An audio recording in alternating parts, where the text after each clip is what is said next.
Mendekati Hari Raya Idul Adha, masyarakat mulai banyak membeli hewan kurban. Lantas bagaimana cara memilih hewan kurban yang baik sesuai dengan syariat Islam?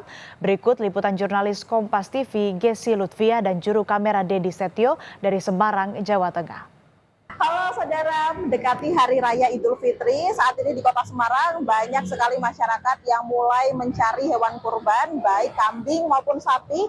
Dan tentunya banyak juga para penjual yang mulai antusias untuk menawarkan hewan-hewan kurban ini. Saat ini saya berada di salah satu penjual hewan kurban di Kota Semarang. Dan kita lihat kira-kira bagaimana sih cara memilih hewan kurban yang baik sesuai dengan syariat Islam. Coba kita tanyakan ke penjualnya langsung. Yuk kita minta waktunya sebentar. Permisi Bapak, selamat pagi. Boleh minta waktunya sebentar? Selamat pagi Bu. Ya, boleh silakan.